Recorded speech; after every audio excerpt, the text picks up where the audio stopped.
Hi,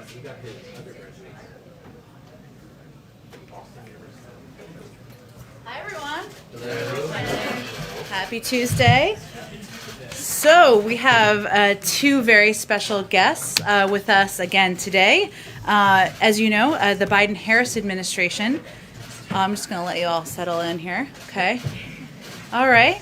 Great. Okay. So as you all know today, the Biden-Harris administration announced key findings from the reviews directed by the president's executive order on America's supply chains. The executive order, signed February 24th, directed a whole-of-government approach to assessing vulnerabilities in and strengthening the resilience of critical supply chains. So here to discuss the immediate actions we will be taking to promote economic security, national security, and create good-paying union jobs by strengthening American supply chains are repeat guests, back for the second time. They had so much fun the first time. Deputy Director of the National Economic Council, Sameera Fazili, and Senior Director of International Economics and Competitiveness at the NSC, Peter Harrell. Okay, thanks, Sameera. You're kicking us off. Thank you. Hi, everyone. Good afternoon. And thank you, Jen. It is good to be back here at the end of this whole of government review that we just undertook of America's supply chains following President Biden's direction back in February. We said from the beginning that our approach to supply chain policy needs to be an integral part of the president's overarching economic strategy to grow the economy from the bottom up and the middle out. We also said that we were not going to simply be writing reports in this 100 days and that we're going to sit on a shelf. We were going to be taking action to address specific supply chain vulnerabilities. I think today's reports make both those things crystal clear. To achieve supply chain resiliency, we need to build back better by leveraging America's greatest strengths. First and foremost, American workers. Decades of focusing on labor as a cost to be managed and not an asset to be invested in have weakened our domestic supply chains, undermined wages and union density for workers, and also contributed to companies' challenges finding skilled talent. We must focus on creating pathways for all Americans to access well-paid jobs with a free and fair choice to join a union and bargain collectively. Second, our diversity. We need to unlock the full potential of the American people, including making economic opportunities available across our country and for women and for people of color. Third, our small businesses. To build a diverse and healthy ecosystem of suppliers, we must rebuild our small and medium-sized business manufacturing base that has borne the brunt of the hollowing out of U.S. manufacturing. Fourth, our alliances. We need to diversify our international suppliers and reduce geographic concentration risk.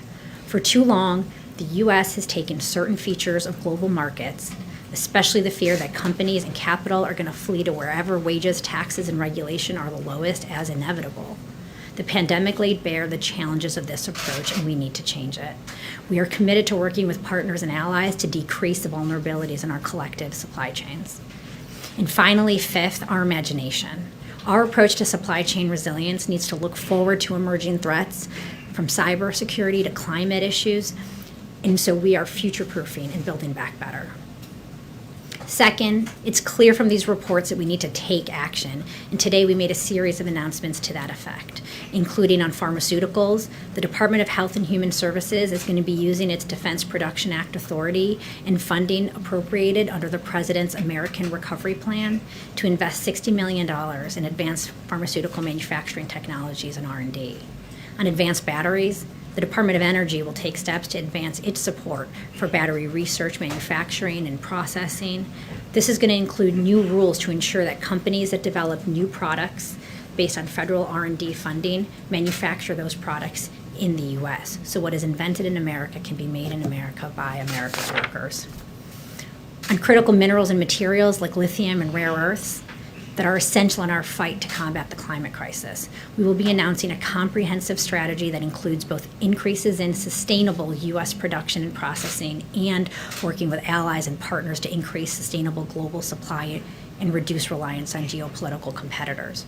Across all of our domestic and international efforts on minerals, we will maintain a commitment to adhere to the highest environmental, labor, and social sustainability standards and support robust community engagement in the process, including tribal consultations here in the U.S. On semiconductors, the Department of Commerce will double down on their ongoing work to convene industry and work with allies and partners to increase transparency, communication, and trust throughout the semiconductor supply chain.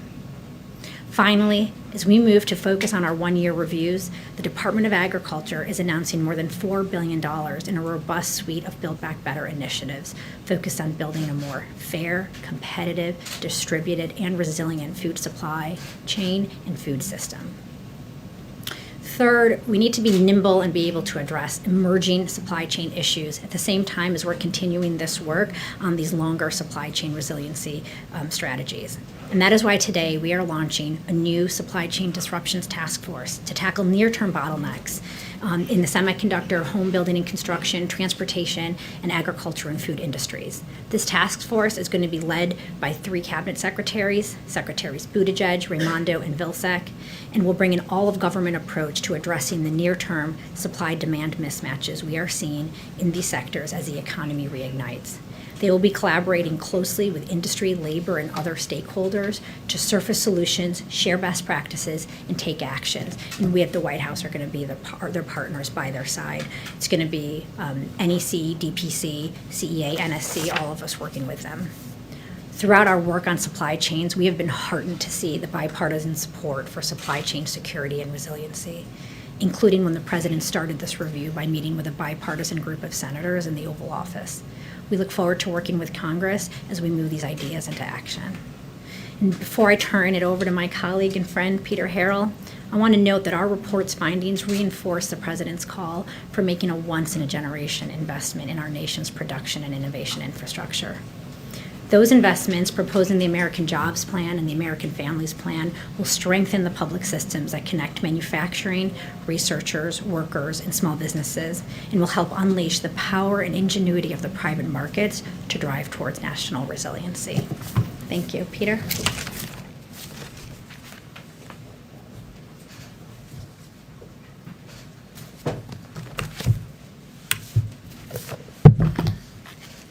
Good afternoon. Thanks, Sameera, and it's a pleasure for me to be here this afternoon. This is a signature initiative for President Biden. He has focused on supply chain resilience since his campaign, when he promised almost a year ago that if elected, he would direct his administration to expand investments in U.S. manufacturing and to take other steps to strengthen the resilience of U.S. supply chains. Earlier today, pursuant to Executive Order 14017, that President Biden signed in February, we released publicly 250 pages of reports assessing supply chain vulnerabilities and making recommendations, including immediate actions to address them.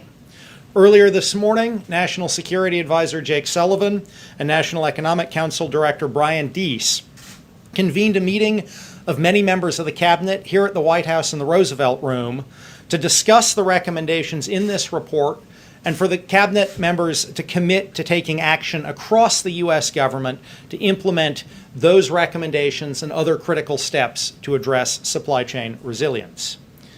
While the President's supply chain initiative has identified a number of vulnerabilities, I want to stress that our work has also found that the United States is well positioned to rebuild our productive capacity in key sectors and to strengthen our innovative leadership. We're confident that working together with Congress, industry, labor, and other stakeholders, we can chart a new path that emphasizes resilience, security, broad-based growth, and sustainability. As Sameera mentioned, the President and the entire administration welcome the strong bipartisan support that exists on Capitol Hill for strengthening American supply chain resilience. Sameera highlighted a number of the domestically focused specific actions that the administration announced earlier today. I want to briefly discuss just a few of the actions that we're taking internationally. As Sameera said, America's allies and partners are great strength of our nation, and we must work in partnership with them on supply chain resilience. We're announcing today a commitment from the U.S. Development Finance Corporation to increase high standards overseas investments in U.S. allies and partners and projects that strengthen supply chains. We're also asking the U.S. Export-Import Bank to develop a proposal for a new domestic finance window that would, if approved by EXIM's board, provide financing to build manufacturing facilities and infrastructure here in the U.S. that will support U.S. exports of critical products, which will help our allies and partners. We're going to be increasing our diplomatic work with our allies and partners on supply chain security. Supply chain security will feature prominently on the agenda for President Biden's trip to Europe starting later this week, including at the U.S.-EU Leaders Summit scheduled for early next week, and was already a major element of President Biden's summits earlier this spring with key U.S. allies in Asia. We're also recommending that President Biden host a global forum at the head of state level to convene key global leaders to strengthen supply chain cooperation. Finally, we know that as we strengthen cooperation with our allies and partners, we also have to push back against unfair trade practices by competitor nations that have hollowed out the U.S. industrial base and undermine our supply chain security. We're launching a U.S. trade representative-led supply chain trade strike force to identify unfair trade practices that undermine U.S. supply chains and to identify specific trade actions we can bring to combat those practices. We're also asking the Commerce Department to evaluate a Section 232 action on neodymium magnets, which are essential to motors and a range of defense and industrial applications, to identify tools to reduce our foreign dependency. This would demonstrate the type of targeted but tough action we expect the Trade Strike Force to deliver. I want to thank members of the Cabinet and their staff who contributed to these reports and actions. The initiative represents an immense amount of work, and we know we have much more in the weeks and months ahead. We'll be working to implement all of the recommendations summarized in the report and carrying forward the work to a second phase directed by EO 14017, which is already underway and consists of broad studies of the supply chain risks of 6 key industrial-based sectors. Those industrial-based sector supply chain reports will be due next February on the year mark of Executive Order 1417. It's been an honor for all of us to work on this initiative, and I'm sure we'll be talking about it with you regularly as our work goes forward. Thank you, and we look forward to a couple of questions. Okay. Go ahead, Phil. Thanks, Jen. I think probably for Sameera, kind of flesh out a little bit the Supply Chain Disruptions Task Force. Obviously, you guys believe what's happening right now is transitory. These mismatches exist. They're creating near-term problems. Do you expect this task force to be coming up with ideas and proposals in real time? Are they reporting at a specific clip? Kind of how do you expect this to work to try and address these things that are problems right now? Yeah. I want everyone to remember and recognize that these are kind of good problems to be having. At this time last year, we had bare grocery shelves and we had people going hungry. And thanks to the President's American Rescue Plan, we have people finally able to be out there moving again, visiting families this summer, and going out to eat. So these are good problems to be having and to be working on right now. We're thankful for that and the success of our COVID vaccination strategy. I think what you just saw us do right now is a 100-day sprint around 4 products. And when we say we're going to take sprints and take actions, we mean a sprint and we mean action.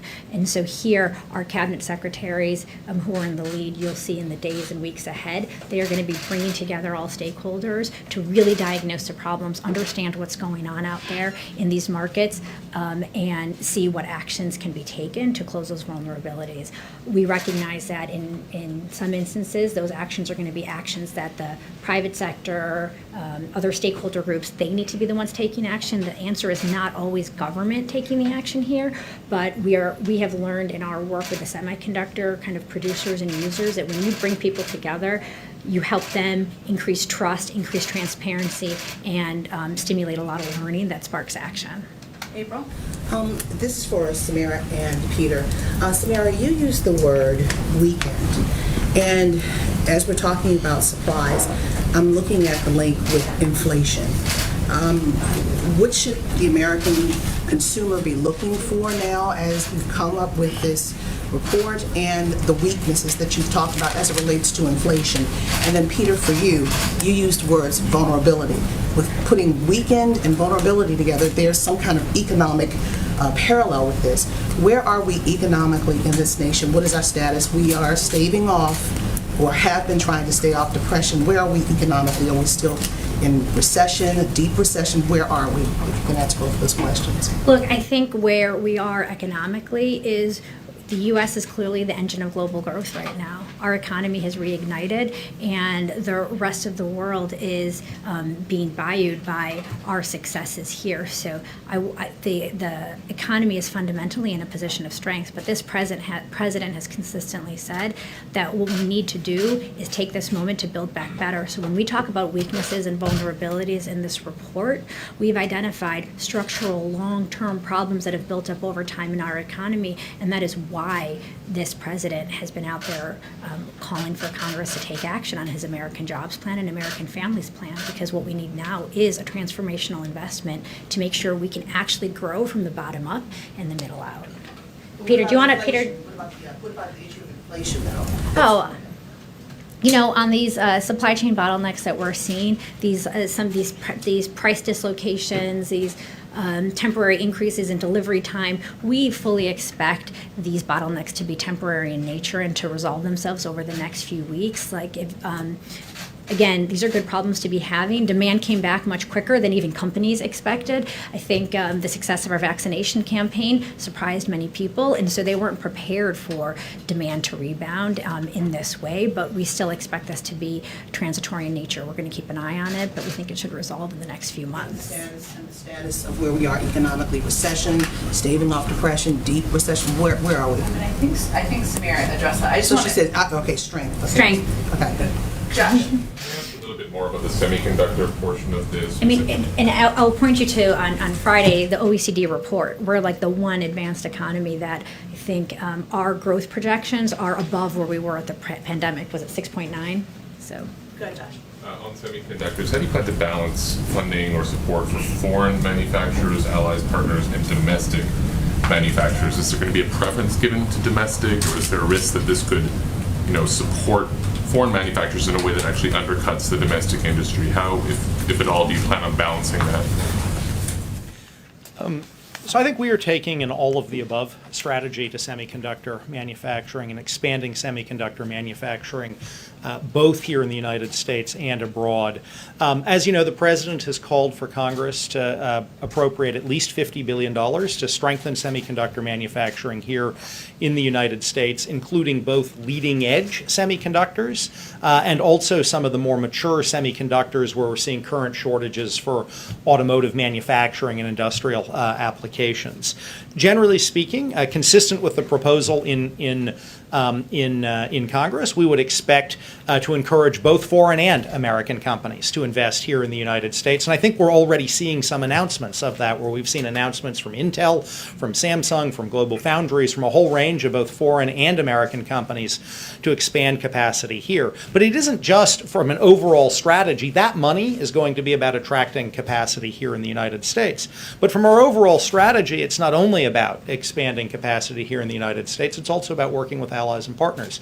Yesterday, for example, Bosch, the major European automotive supplier, opened a new automotive semiconductor factory in Germany. That's going to help alleviate some of the global shortages we're seeing. So while that money is going to lead to greater production here in the United States, and we are expecting to see a major increase in production over the next couple of years, this is also an area where we see opportunities to work with allies and partners. You would treat an investment in the U.S. in a semiconductor plant equally, whether the investor was a foreign company or an American one? So we expect that the incentives will be available on a competitive basis to both foreign and American companies. I'm not here to get into the specifics of exactly how the program will be implemented if Congress, in fact, passes it. Finally, can you talk a bit about the trade strike force? What are they tasked with doing or able to do that USTR doesn't do already? So I think the Trade Strike Force is a vehicle to leverage a number of our existing trade tools, but to really focus them on supply chain vulnerabilities. We have, as we looked across the 4 products that we are releasing reports on today. We saw example after example where an unfair foreign competitor action had led to the hollowing out of a supply chain for a key U.S. product. And these are all often very specific things those foreign governments are doing. So what this is going to do is harness and focus the government agencies involved in trade enforcement on how do we use our trade tools to combat unfair trade practices that impact supply chains and to strengthen U.S. supply chains. And I think the neodymium magnet 232 we're asking Commerce to evaluate is an example of that. Through our reports, we identified a very specific product where there's a very specific supply chain vulnerability, and we're getting the task force to look at that. Brian. I guess, the Disruption Task Force, are you all going to be looking at ransomware attacks? And how will you deal with it internationally?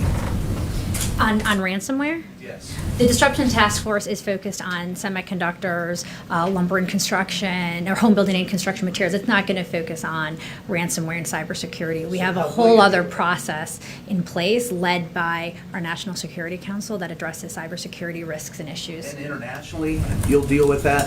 How? So I think you saw the other day Deputy National Security Advisor Neuberger talk about some of the steps that the administration is taking to address ransomware.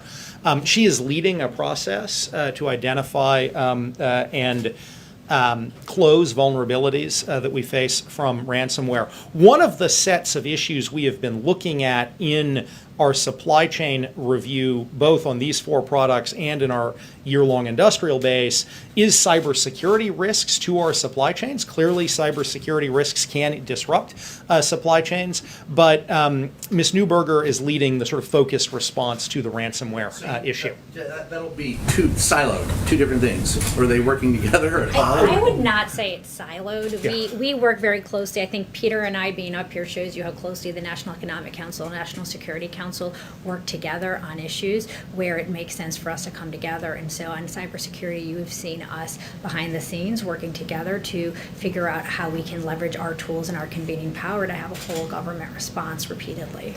Okay, last one right in the middle. Go ahead. Will Right, the, yeah, go ahead, sorry. will the administration work on unbundling large contracts to ensure that Black-owned companies can compete for them? No. So we are very focused on trying to make sure that our Build Back Better agenda, sorry, it's hard to see. Is it okay if I stand here? Sure. To be able to look? Yeah, I relate. I relate.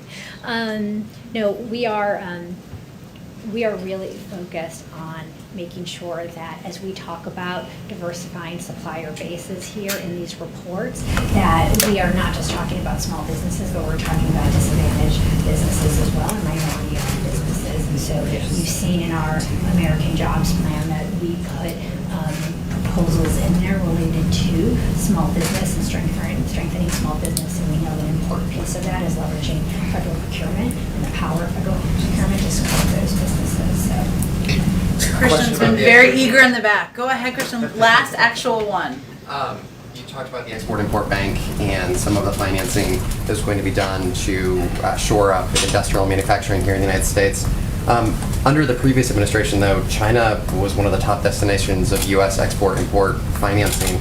An overwhelming majority of that money actually went to state-owned enterprises. Is the administration looking at anything in terms of financing that goes to some of these industries overseas?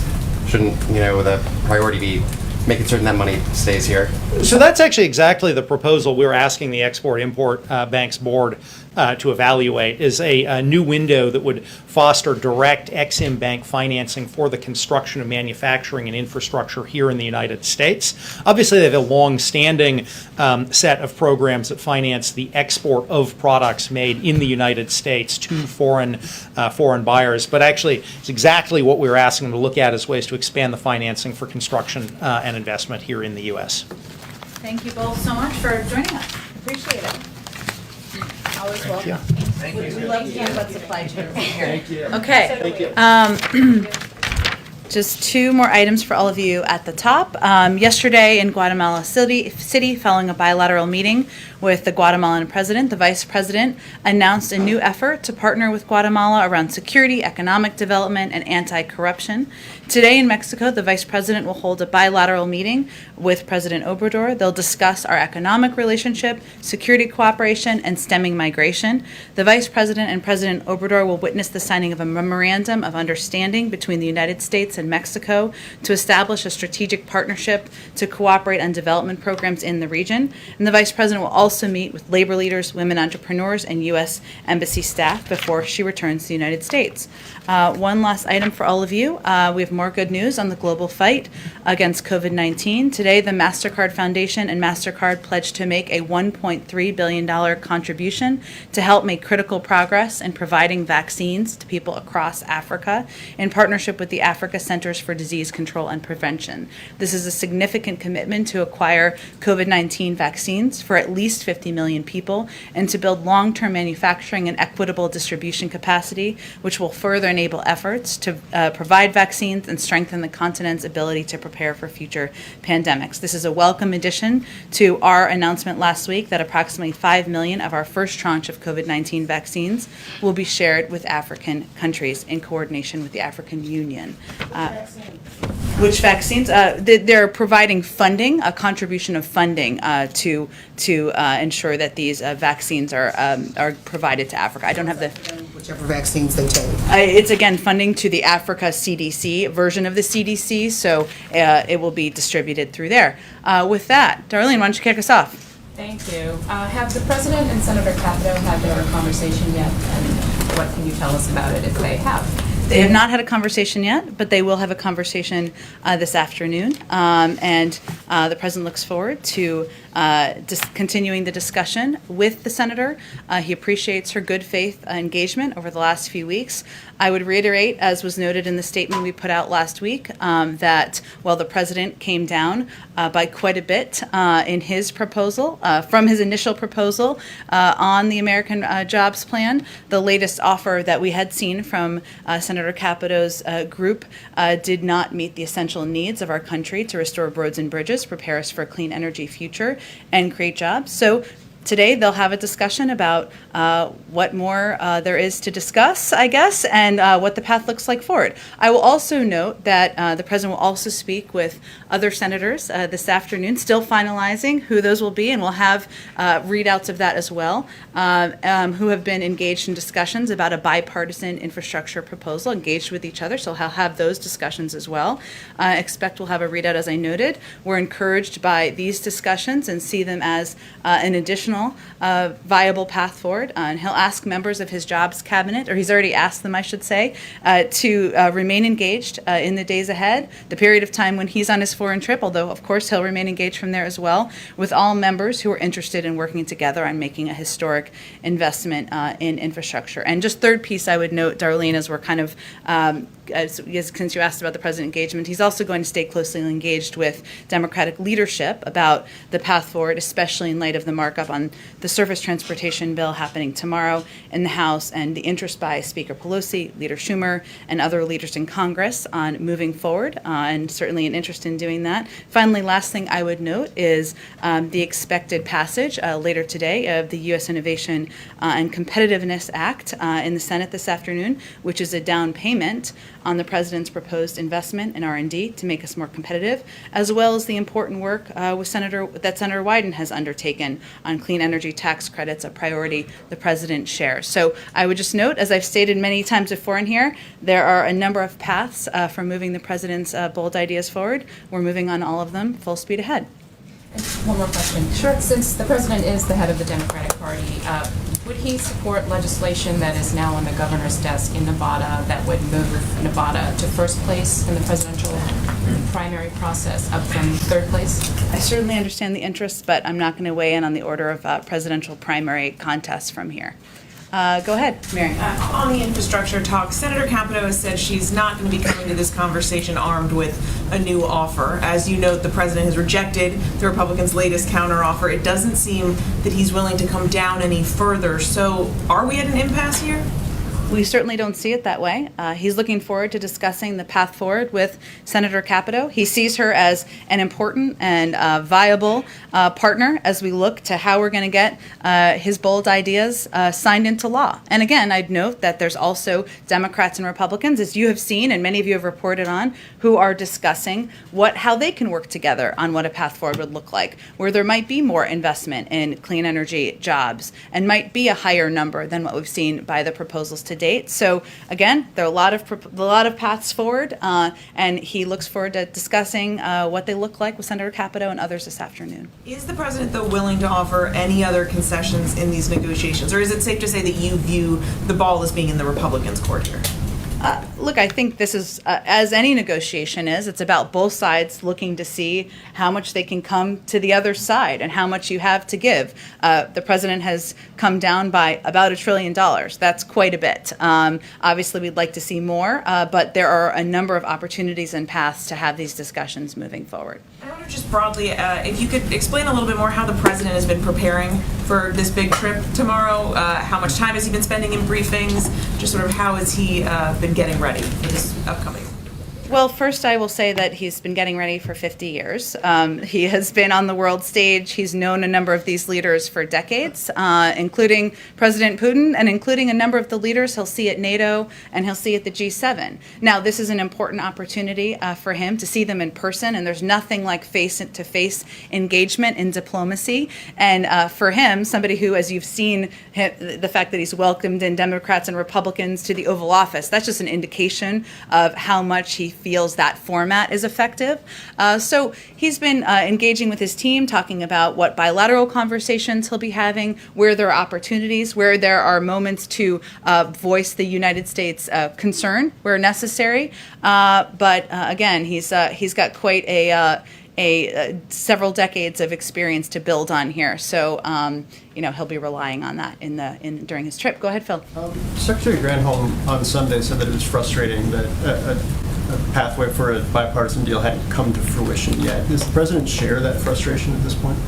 Well, I would say the president has a benefit of 36 years in the Senate, where he has seen that the sausage making is messy. It takes time. There are ups and downs in the roller coaster. We're right in the middle of the sausage making right now. And the president's view is that it's a good sign that there are several viable paths forward, that we are having good faith conversations, of course, with Democrats and our Democratic colleagues and partners, but also with a number of Republicans. That's a good sign. At the same time, the House is moving forward with marking up key components of the American Jobs Plan. So the fact is, this train is moving on several tracks.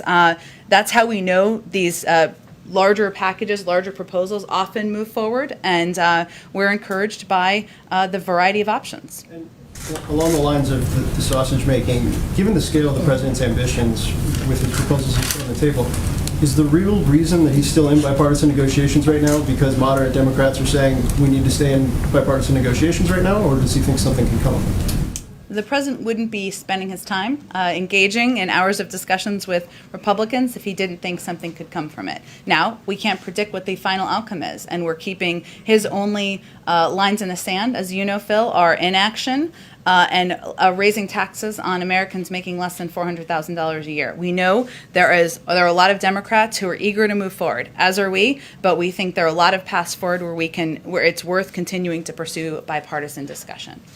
Go ahead. Thank you. About the vice president's trip, why is it then that when the vice president is asked if she has plans to visit the border, she says we've been to the border, even though she has not as vice president? Well, as the vice president, she does speak for the actions of the people in the administration. She certainly helps oversee. I expect that sometimes she may go to the border, Peter, but as you know, what her focus has been, what the assignment is specifically, is to work with leaders in the Northern Triangle. She's on a trip doing exactly that, exactly what the president asked her to do. And as we understand it, though, her main focus is to try to address the root causes of migration. Did somebody decide here that it would not be helpful for her to go to the border and talk to people who just migrated here? Well, again, I think that at some point she may go to the border. We'll see. But she's in the Northern Triangle now to have discussions with leaders, with community leaders, with civil society leaders, with the embassy about how we can work together. And obviously she's made a couple of announcements already, probably more to come before she comes back to the United States. And she described, though, you said she might go to the border. She described a trip to the border yesterday as a grand gesture. Why? Look, Peter, again, I think her focus of this trip is on meeting with leaders, having a discussion about how to address corruption, how to address the root causes, how to work together to address humanitarian challenges in these countries. That's exactly what she's doing on the ground, and I'm sure she'll report back to the president when she returns. Go ahead.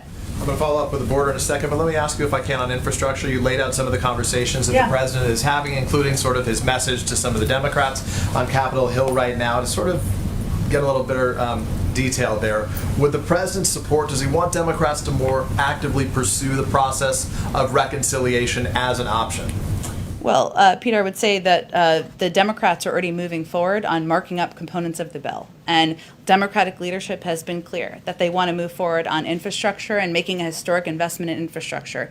There'll be a discussion about the mechanics of that, over the course of the coming days, and we'll have more to read out once those discussions have been had. So we can't, in terms of like the time frame for those decisions to be made, obviously the message is Democrats is keep going and we might need you. Well, look, I think to be clear, the president's always going to continue to pursue opportunity to work with Republicans, regardless of what mechanics are moving forward in the House. He's going to keep pursuing those opportunities, and we fully expect that there will be several pathways that are moving on different channels as we look to how we're going to get this American Jobs Plan passed. As it relates to the border right now, we heard from the Vice President yesterday where her message was very simple and blunt. She said to those migrants who would be considering coming, she said, do not come. Obviously, there's some progressive Democrats, among other critics, who have been frustrated by that. Alexandria Ocasio-Cortez, perhaps most prominently, saying it was disappointing to see. She said, among other things, that seeking asylum at any U.S. border is a 100% legal method of arrival. What does the White House say to those progressive Democrats, among others, who are frustrated by the message the White House is delivering? Well, first, of course it is. And one of our focuses and the priorities of the president and the vice president is to improve asylum processing at the border, to work with a range of Democrats and hopefully Republicans, because in history it's been a bipartisan effort to get immigration reform passed, to ensure there's a more viable pathway to citizenship and a better processing at the border. What the vice president was simply conveying is that there's more work to be done, that we don't have these systems in place yet. It's still a dangerous journey, as we've said many times from here and from many forums before, and we need more time to get the work done to ensure that asylum processing is where it should be. Last question about the Senate report, bipartisan Senate report, as it relates to what happened on January 6th. Obviously, it addressed the security planning, the response failures.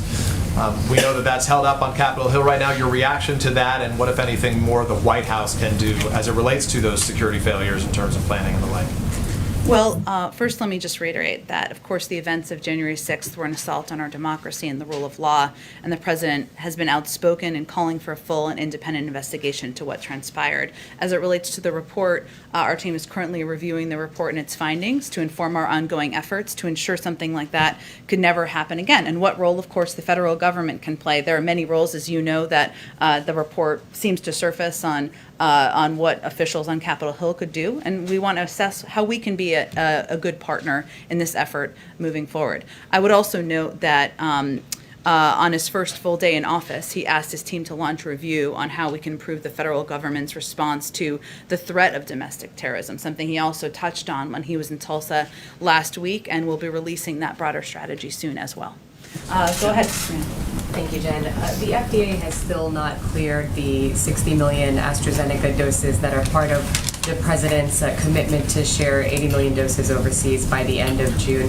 Is there any concern that the administration will not get that approval from the FDA in time? And if that were the case, will the U.S. then make up for those 60 million doses with other available vaccines in order to meet the president's deadline of the end of June?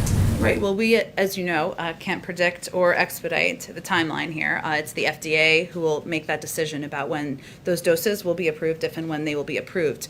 We do remain committed to ensuring that we meet our commitment of 80 million doses, getting those out to the global community by the end of June, which is, again, 5 times more than any other country and 13% of our own supply. It's only June 8th, so we have quite a bit of time, but we remain committed to that. And obviously, if the FDA approves AstraZeneca doses, then that will be a component of that supply. And just as a fuller question on behalf of our colleagues at the Canadian Press as well as Global News, on the timeline for reopening the U.S.-Canada border, Canada has said it will look to take a phased approach. Does the White House see an announcement happening in concert, or is the U.S. prepared to ease those restrictions on its own?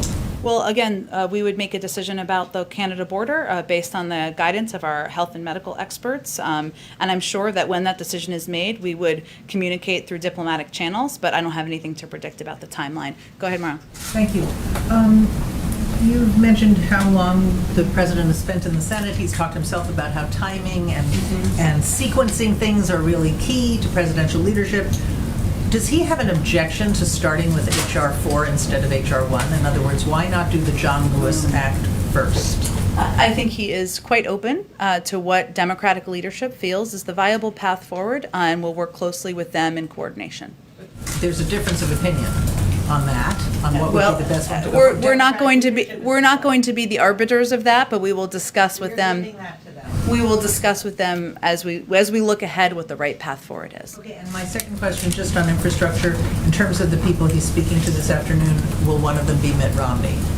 I don't. We will give readouts and who he's spoken with once we've completed those calls, but I don't have anything to preview for you at this moment. To Mitt Romney. Has he ever spoken to him in his life?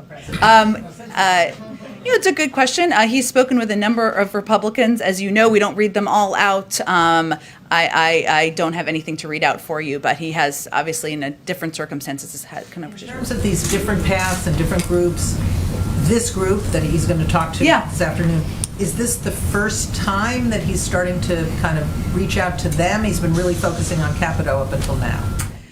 That's right. We've been engaged with a range of Democrats and Republicans, including members who have been in conversation through this group at a staff level.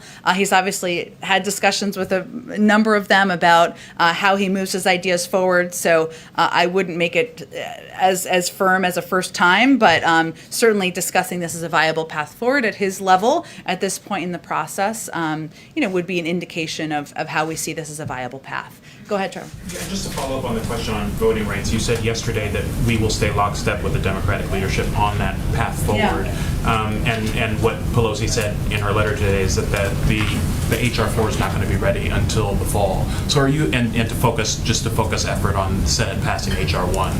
So are you okay with that kind of time frame, even if that means that basically this issue languishes until the fall? Well, first, we don't see it as languishing. Obviously, the president has asked the vice president to lead this effort, and I'll give you a bit of an update that in addition to, of course, engaging with federal efforts on the federal level to move legislation forward, she's also going to use the power of the White House to convene key stakeholders, and she'll be hosting several events next week when she returns from her trips, just to give you an indication of how quickly and how focused we will be on these efforts. And she'll fight for our key bills and also to register voters under the president's historic executive order, as well as advocate for democratic principles. So I will say we're going to work, of course, with Democratic leadership on both, even with their disagreements about what the order of events should be here. But we're not going to wait for that. We're going to use the White House as a convener. We're going to use the bully pulpit. Obviously, when the president was in Tulsa just last week, he talked about voting rights very passionately and forcefully.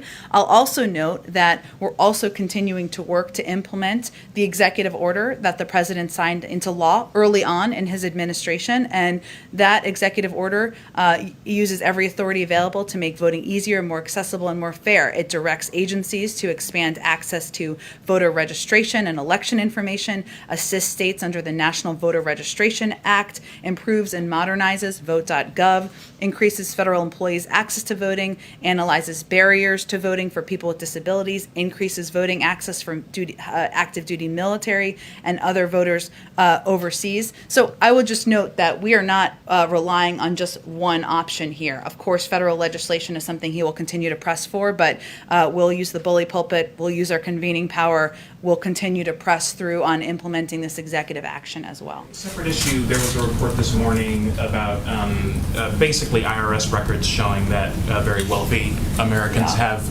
evaded paying income tax almost altogether in certain circumstances. One, do you have any reaction just to that as a factual matter? And two, are you concerned about that just from a leak standpoint?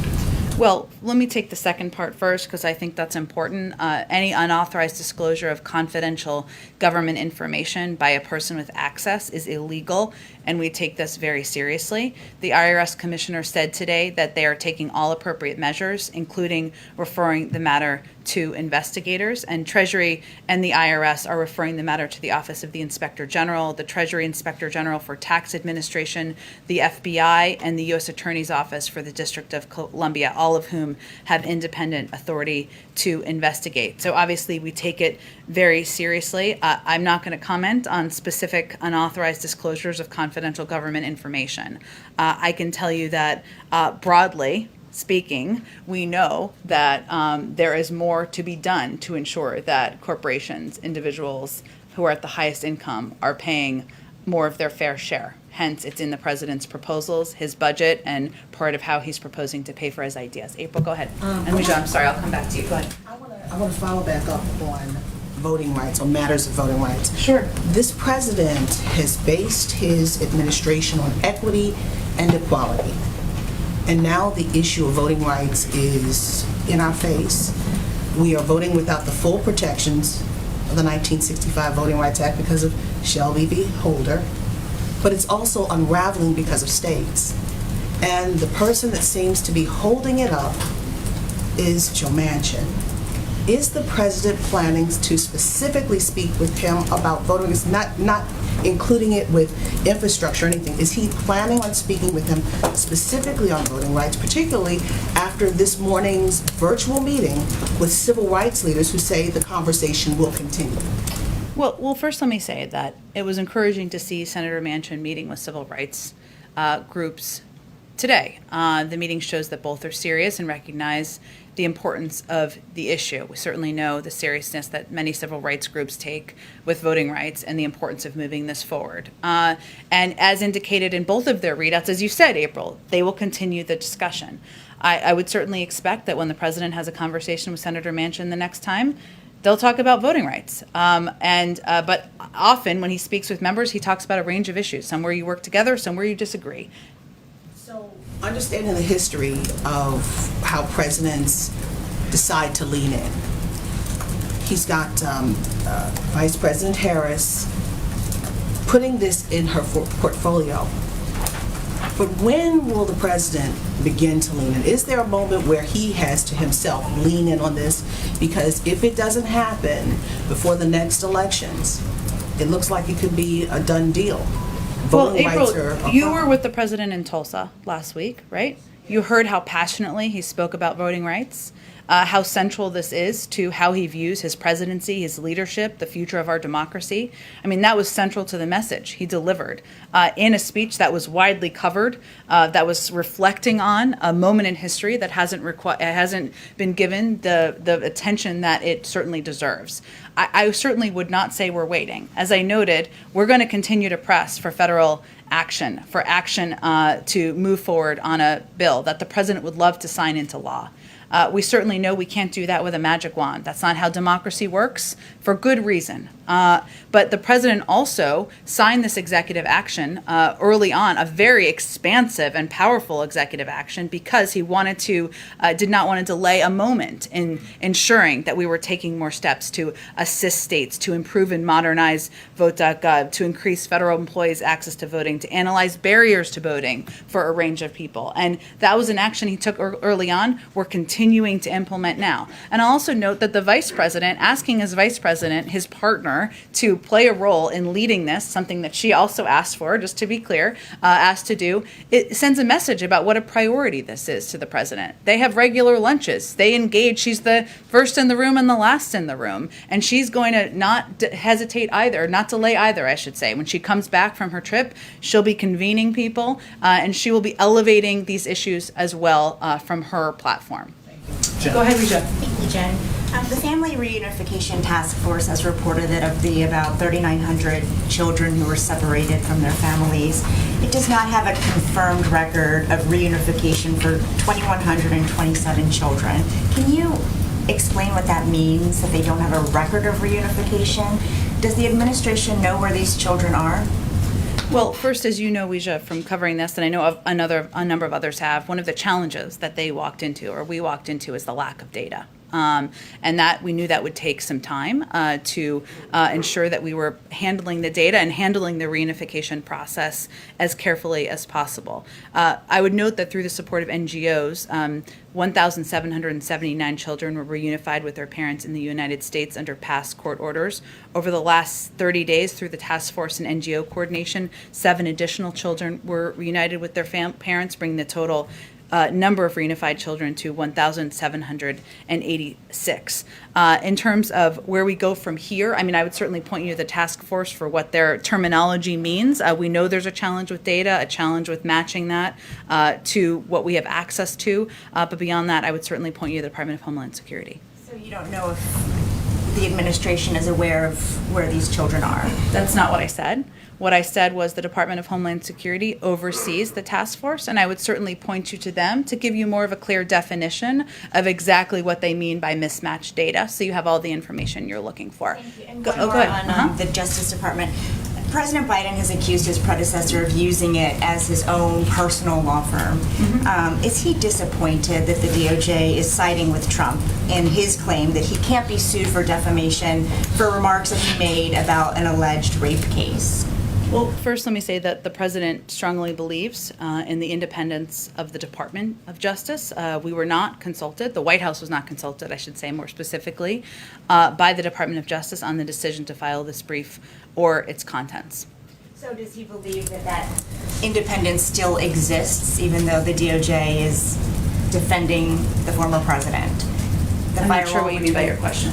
Does he believe that the DOJ defending the former president in this case still maintains that independence between the executive branch and I think what I was referring to is allowing for the Department of Justice to make decisions and announcements about ongoing, court filings and legal action. So independence as it relates to how this president views and approaches the Department of Justice. Does it upset him? I think the president has been pretty clear, as we just started her comment conveying about his view his view about his predecessor's comments, about his predecessor's language, and about his predecessor's approach and his engagement in that regard. What can he do about it? I don't think I have anything more to speak to you on, Brian, on active litigation. Go ahead, Josh. Can I ask, there was a series of web outages this morning. Yeah. They're linked to a company called Fastly. Is there any indication that it's anything other than just a failure with that company in specific? Is it a potential national security issue? Have you looked into whether there's a potential external group behind it? Yeah, Fastly, I know, put out a statement about it. I don't have anything more from the federal government on the outage. Pivoting to the G7, the president has talked about the need to push the G7 to boost vaccine availability overall. Can you speak to what he's considering? Prime Minister Johnson, for instance, has talked about the need to vaccinate the world in its entirety by the end of 2022. Other European leaders are not going quite so far. Does the president have a view on what specific target the G7 should take? Well, I expect we'll have more in the coming days, Josh, so stay tuned. Jake did say he expected that you all hear more at the G7. I don't want to get ahead of that too much, but what I would say is that the United States we're headed into the G7 in a position of strength with 64% of our adult population vaccinated, in a position to donate more doses to the world than any other country around the world. But we certainly know this needs to be a global effort, and it will be a discussion at the G7, and we'll have more to say in the coming days. Go ahead. Just one more on infrastructure. Given what the Senator Capito said today to reporters, kind of throwing cold water on progress between her and the president on talks, would you say the administration has become more willing to pursue reconciliation to pass infrastructure package than maybe a week ago or 2 weeks ago? Well, I would say that there's always been a range of paths to get the president's bold ideas passed into law. He's having a conversation with Senator Capito this afternoon, as well as individual conversations with other members who have been working in a bipartisan manner to see what the path forward looks like. And he's also closely in touch with Democratic leadership. So I'm not here to rule out options, but I'm not here to rule in new options either. We'll have more to say after he has these calls later this afternoon.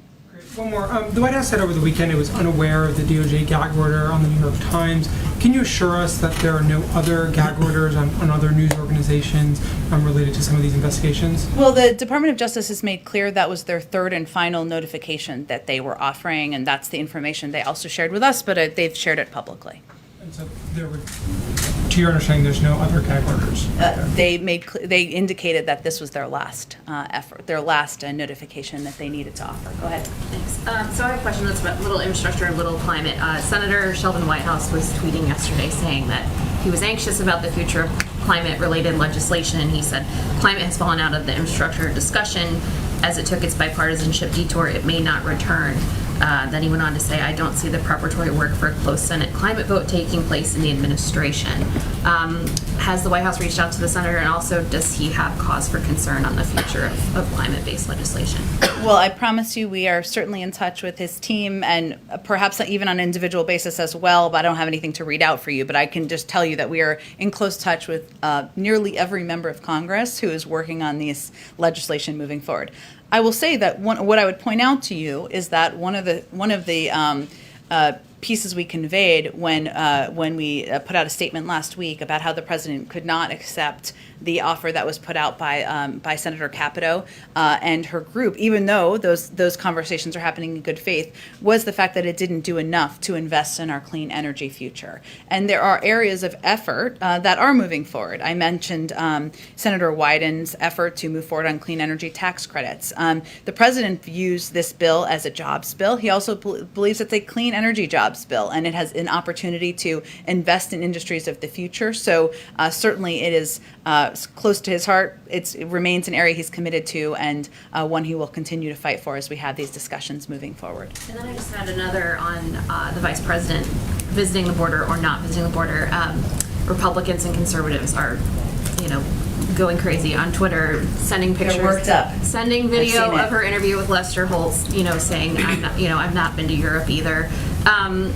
Does the president think there is a scenario in which she should visit the border, and also the mounting criticism from conservatives? Would that ever factor into a decision to send her down there? I mean, don't they have a point that if she has this task in front of her, should she not see the end cause as well as the root cause of migration? Well, first, as I said to Peter, at some point she may go to the border. I don't have any trips to preview for you or predict or a timeline for that. But what I would reiterate is that her assignment was to work with countries and leaders in the Northern Triangle to address root causes, address corruption, ensure we're working together to address humanitarian concerns.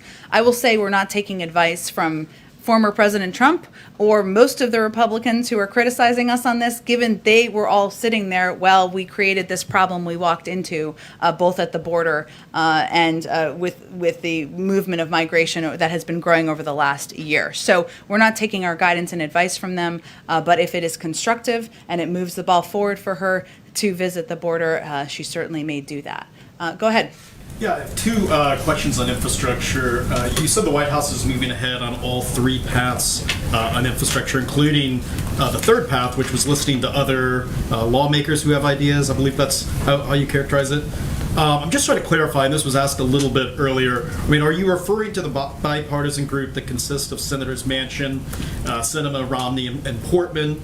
And if current talks with Senator Capito and her group don't progress, is there a point when you stop negotiating with that group in favor of this other group of Republicans and Democrats? Is that how you see it working? Well, I would say we'll leave it to them to determine what groups they may or may not want to join, but it's not a closed group. we would welcome anyone who wants to join that group and be a part of these discussions moving forward, and we'll see where it heads. Members of the press, I'll leave it to them to determine. I think you have to be an elected member of the Senate, so unless that's your pathway moving forward.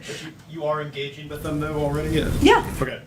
And then my second question is, what specific proposals did the White House agree to bring down or eliminate in its latest infrastructure counteroffer that reduced the cost from $1.7 trillion to $1 trillion in new spending? Does funding for caregiving remain in the president's latest offer? And if it does, I mean, is it still the $400 billion price tag? Caregiving remains a huge priority, investing in caregiving to the president. I'm not going to outline any more specific details other than to convey that it's an area he continues to fight for, to advocate for, and one that he'd like to be signed into law as part of a package moving forward. But does that mean it's not part of what you're negotiating right now with Republicans? No, that's not what I said. I don't have any more details to outline for you. Go ahead. Yes, Jen. Sorry. Oh, we'll go to you next. The chief of Russia's space agency is threatening to pull out of the International Space Station unless the United States lifts sanctions against two companies that are related to the space station. What's the White House response to that? It's a really interesting question. I didn't know much about it before you asked this question, so I'll probably have to talk to our national security team. I will say that working together on issues of space and issues related to space is one area we have worked together historically with the Russians on, and I'd have to dig more into what those sanctions are for. I'm not aware of a consideration of that, but I'll check with our national security team. Go ahead, Yamiche. Thanks so much, Jen. A follow-up to Leja's question. In 4 months, the Family Reunification Task Force has reunited about 36 families. Yeah. I'm wondering what the White House makes, what the president makes of the ACLU saying it hopes the government increases that pace. Does the president want to see this go faster? Are there any explanations for maybe why it needs to go slower? We certainly do, as I think any member of the Family Reunification Task Force would want to as well. And one of the challenges has been what we walked into, which was a lack of data or tracking for a number of these kids that were separated from their parents when they came across the border over the last few years. That's a huge data challenge. We're not going to reconnect them with families where it's not properly verified, right? Because we know there's a history over the last several years of, kids being connected with individuals who had malintent. So that's a factor, Yamiche. We wish, of course, everybody wants it to go faster. Everybody wants, in this administration, everybody wants these kids to be reunified with their family members and with verified family members. But, we're working with a challenging issue related to data that we knew would be the case from the beginning. That pace is going to be the pace, or do you think it will get quicker? I would certainly point to them, the members of the task force and the Department of Homeland Security, who are much more in depth about where the status is, where the challenges are, and what the holdups are. And we can certainly invite one of them to come and speak to you at the appropriate time as well. I know there's the COVID task force, but in some ways, when you look at southern states, they are lagging particularly when it comes to vaccination rates. I wonder if the president has any sort of plan specifically targeted to southern states, and whether or not that will impact whether or not he moves back the 70% goal that he set for July 4th. Well, Yamiche, you're right that there are different age groups, there are different demographic groups, there are different geographic groups in the country where we haven't seen the pace as fast as others. So while it's very high, the vaccination rate at this point among seniors, and even pretty high, over 70% for people 40 and older, still young, I will note, it is not where it needs to be in people under 40 and certain states around the country. What we're trying to do, what we just launched this past weekend, is this massive 1-month campaign to incentivize, right, people getting vaccinated. We're working with the private sector. We're going to barbershops. We're working with, donuts and beer and all sorts of incentives to get young people and people vaccinated who have been either hesitant, resistant, or just didn't want to take the step to get vaccinated.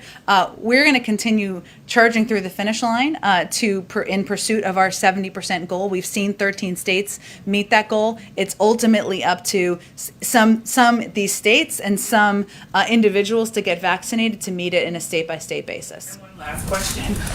There are some progressives who are calling Joe Manchin, Senator Manchin, the new Mitch McConnell, saying he's an obstructionist, saying that he's standing in the way of the Biden agenda. I wonder what the president makes of that. Is he worried about progressive alienating Senator Manchin, or does he agree with some of the things that they're saying about standing in the way of his agenda? Look, I think we're not going to, we're going to leave the name calling to others. The president considers Senator Manchin a friend. He disagrees with him on voting rights and the bill that the senator has expressed he won't support. The president will continue to advocate for the importance of that moving forward and the reasons why, that it's important and vital for our democracy. But we'll continue to seek ways we can work with Senator Manchin even while we have areas of disagreement. The name calling, is it alienating the senator? Is it worrisome that you're hearing Democrats say that about Senator Manchin, calling him the new Mitch McConnell? Is that problematic? I can't speak to Senator Manchin's personal impact on Senator Manchin. He's obviously proud of his independent streak. He's spoken to that, including in an op-ed piece this weekend. We also understand the passion that many feel for voting rights, for the importance of making voting easier, more accessible. We share that passion, so we understand that manifests itself in lots of ways. But I'd point you to Senator Manchin if he has feelings hurt. I suspect he has a stronger backbone than that. But thank you everyone so much. Look forward to, I guess I won't see you for a while. Those of you coming on the trip, we'll see you on the trip. See you there. Thanks everyone. Good trip, safe trip. Thank you. Perfect.